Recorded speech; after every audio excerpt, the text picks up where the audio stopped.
In terms of the overall state of the United States House of Representatives, NBC has been able to projections about 8 p.m. Eastern time tonight that the House will be held in Republican control for another 2 years. This is the overall projection right now. Out of 435 seats, the projection right now from NBC News is that the Republicans will go up to about 243. The Democrats will drop to about 192. Again, this is not a characterization of any individual race, and the margin of error there, as you see, is plus or minus 7 in terms of that projection. So this could still change, but it looks like a good night, but not an earth-changing night for Republicans in the House. This is a race a lot of people have been keeping an eye on. Seth Moulton is an Iraq War veteran. He served multiple combat tours as a United States Marine in Iraq. He ousted Democratic incumbent John Tierney in Massachusetts' 6th Congressional District. And tonight he had a race against a Republican who was considered to be a tough race. An interesting swing district in Massachusetts running against an openly gay Republican, but Seth Moulton has won tonight in Massachusetts, that House race.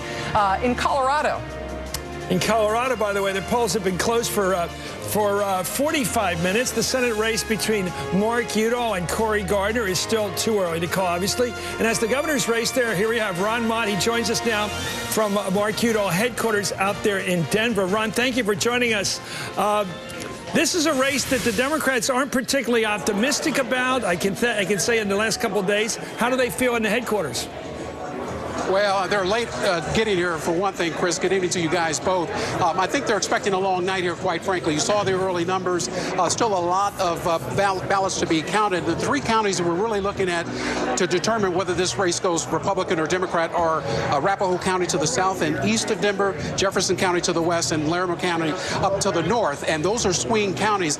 What a lot of folks are talking about in this race is because the economy is chugging along fairly well here in Colorado, that Mark Udall didn't really have a lot of things that his opponent could attack him on. And so instead what they have done is attacked him on the style of campaign he has run this fall. What a lot of folks are calling a one-issue campaign that Mark Udall has run about women's rights and reproduction.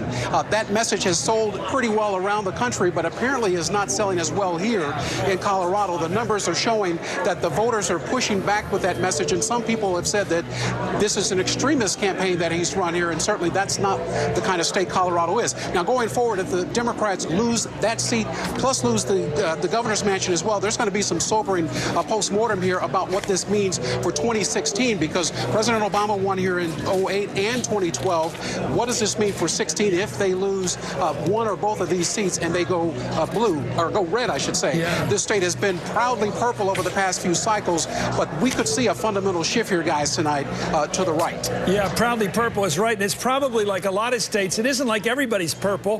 There are people who are red and there are people who are blue. And like crayons, you can make them look purple when you put them on top of each other. But that's not the way people are. There are different parts of Colorado that are different than the other parts. Anyway, thank you, Ron Mott, who's at Udall headquarters out there sorting it out. Let's bring in the former governor of Pennsylvania, Ed Rendell. Governor, you were much more popular than the current governor, it seems. You got reelected rather well. This guy becomes the turkey of the year because he's the first governor in the history of Pennsylvania to use a word that Rachel just used, and I haven't heard tonight. She's used verbs like goose, and she's used the verb oust. I love that word. He was ousted. When you oust a goose is when things get really, really hot. That doesn't happen until late at night. Well, it's getting early. It's getting on here. But your thoughts about what he do wrong? It seems tough to lose a governorship watching it from the outside. How do you lose governorships? Well, first of all, I want to correct you, Chris. William Penn served as governor for 37 years, and he never won a single election. Oh. But no, what Governor Corbett did wrong... That's right. What Governor Corbett did wrong was 2 things. One, he did cut $1 billion out of education in his first year when he didn't have to. He did it to give businesses almost $500 million in tax cuts at a time when nobody should have been getting tax cuts at that point because the economy was still in rocky shoals. Now, the second thing he did wrong was he did the Republican playbook. Cutting business taxes is going to produce jobs. My last month in office, Pennsylvania ranked, according to the U.S. Department of Labor statistics, 9th in the country in job creation. This month, we're 50th in the country, dead last in job creation.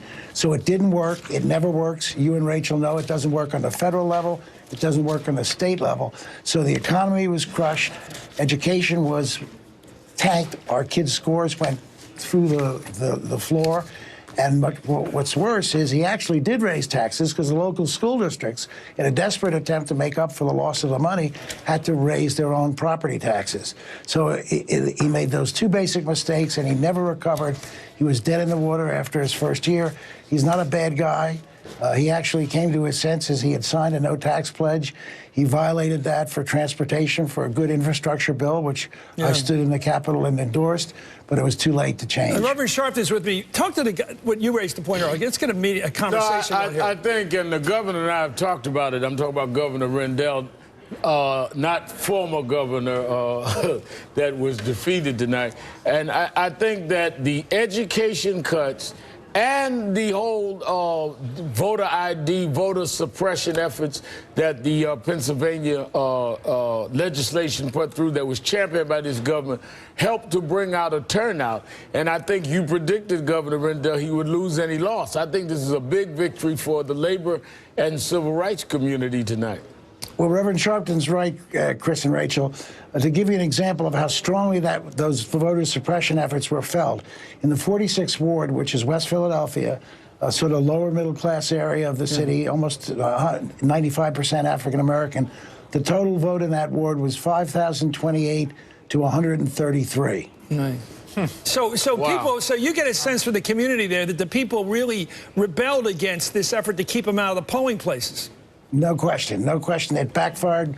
It backfired in the presidential year, and it still backfired in this year. It's great to have you on, Governor Ed Rendell of Pennsylvania. Let's get back now to Steve Schmidt and Robert Gibbs. Actually, before we go to you guys, we'll go to you guys in just a second, but I do think we have one more call to make. This is one of those interesting ballot initiatives that we've been watching. Maria Teresa was mentioning this before. This is personhood. This is the third time that Colorado voters have been asked to vote on a very radical anti-abortion measure. And for the third time, Colorado voters have said no to it by a very large margin. The personhood initiative in Colorado fails. At this point, 64 to 36%. That's with a little bit over half the vote in. It's too early to call for either the governor's race or the Senate race in Colorado, but personhood fails again. That's something that Cory Gardner has been sprinting from ever since he started running for statewide office. But Colorado Rachel, would you explain that to me? Because personhood, if it's from the time of conception and 4 out of 5 fertilized eggs don't attach to the uterine wall, are they all people?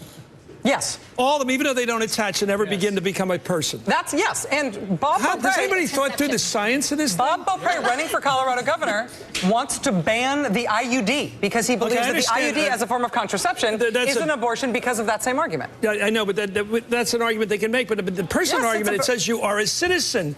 That's that fertilized egg that doesn't attach. And what happens to that citizenship? The voters in Mississippi rejected this, the most conservative voters in the country. What it says is 30 seconds after you had sex, you're 2 people. Yeah, well, okay, but I just think they haven't thought through the science. Honestly, let's go to men now, and we'll move on. We've got one. We've got one other. We've got one more of these. On another social issue, a very hotly contested social issue, on the issue of marijuana. Now, there's a bunch of states tonight that are voting on legalizing marijuana for recreational use. In Florida, the vote was on medical marijuana, and they needed a 60% yes vote in order to pass this because it would have amended the Florida state constitution. They did get a big yes vote for medical marijuana in Florida, but they did not hit the 60% threshold that they would need in order to amend the Constitution. And so Florida will not be getting medical marijuana. A lot of races still to come, a lot of governor's races in particular still to come tonight, including some of those states that are having those interesting ballot measures like Colorado and Florida. Let's go now to Steve Schmidt and Robert Gibbs on the governor's races, what we know so far and what seems to at least have been decisive.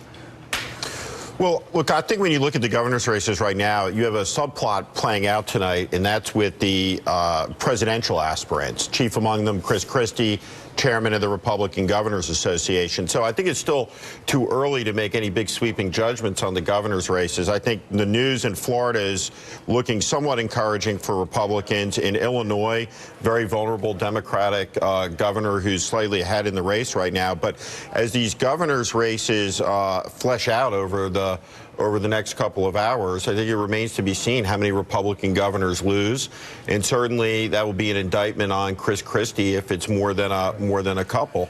Particularly in swing state governors, Colorado, Florida, Michigan, New Hampshire, Ohio, Pennsylvania, and Wisconsin. Obviously, some of those we've called, but There are a lot of swing state governor races that are up. I think what will be interesting is to watch those Rust Belt Midwestern states that we still have to see, which are Scott Walker, Rick Snyder in Michigan.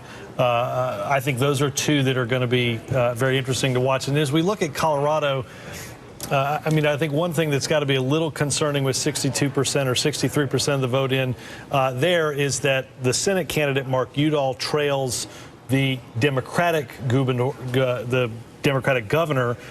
He's at a 48-48 race, whereas the Udall-Gardner race is 51-44. Again, same precincts in, so a little concerning that you have that Senate candidate there trailing what the Democratic governor's got. Thanks, guys. We're back to you. When we come back right now in a moment, the polls will be closed in Iowa. What a hot state race that is for Senate there. And Montana, another one we expect the Republicans to win. But watch Iowa. Coming back in just a minute. Results right after this.